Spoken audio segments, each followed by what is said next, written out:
SSC, HSC ও honours পাশে পরিবার পরিকল্পনা অধিদপ্তরে নতুন সার্কুলার প্রকাশ করা হয়েছে। এখানে সকল জেলার ছেলে-মেয়ে আবেদন করতে পারবেন। তাই ভিডিওটি না টেনে শুরু থেকে শেষ পর্যন্ত দেখুন, তাহলে সার্কুলার সংক্রান্ত খুঁটিনাটি সম্পূর্ণ তথ্য জানতে পারবেন। ভিডিওটি শুরু করার আগে ছোট একটি রিকোয়েস্ট, আপনি যদি আমার চ্যানেলে নতুন হয়ে থাকেন তাহলে অবশ্যই সাবস্ক্রাইব করুন, আর ইতিমধ্যে সাবস্ক্রাইব করে থাকলে অসংখ্য ধন্যবাদ। চলুন এবার সার্কুলার সংক্রান্ত বিস্তারিত তথ্য জেনে নেওয়া যাক। গণপ্রজাতন্ত্রী বাংলাদেশ সরকার, অধ্যক্ষের কার্যালয়, পরিবার পরিকল্পনা অধিদপ্তর। পদের নাম মেডিকেল টেকনোলজি।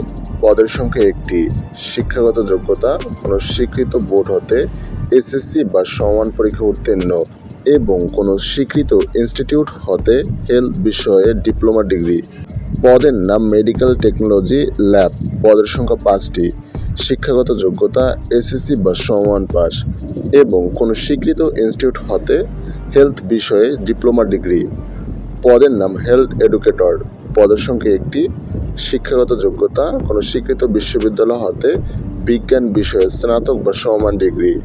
পদের নাম সার্টিফিকার কাম কম্পিউটার অপারেটর। পদের সংখ্যা 1টি। শিক্ষাগত যোগ্যতা কোনো স্বীকৃত বিশ্ববিদ্যালয় হতে স্নাতক বা সমান ডিগ্রি, কম্পিউটার চালানোর অভিজ্ঞতা। পদের নাম সহকারী লাইব্রেরিয়ান। পদের সংখ্যা 1টি। শিক্ষাগত যোগ্যতা কোনো স্বীকৃত বিশ্ববিদ্যালয় হতে গ্রন্থকার বিজ্ঞানের স্নাতক বা সমান ডিগ্রি। পদের নাম পরিসংখ্যানবিদ। পদের সংখ্যা 1টি। শিক্ষাগত যোগ্যতা কোনো স্বীকৃত বিশ্ববিদ্যালয় হতে পরিসংখ্যান, গণিত এবং অর্থনীতিতে স্নাতক বা সমান ডিগ্রি। পদের নাম স্টোর কিপার। পদের সংখ্যা 1টি। শিক্ষাগত যোগ্যতা এইচএসসি পাস। পদের নাম অফিস সহকারী কাম কম্পিউটার মুদ্রাক্ষরী। পদের সংখ্যা 2টি। শিক্ষাগত যোগ্যতা এইচএসসি বা সমান পাস। পদের নাম অফিস সহায়ক। পদের সংখ্যা 3টি। শিক্ষাগত যোগ্যতা এসএসসি বা সমান পাস। আবেদনের নিয়মাবলী ও শর্তাবলী। প্রার্থীকে অবশ্যই 1/5/2024 তারিখের মধ্যে 18 থেকে 30 বছর হতে হবে।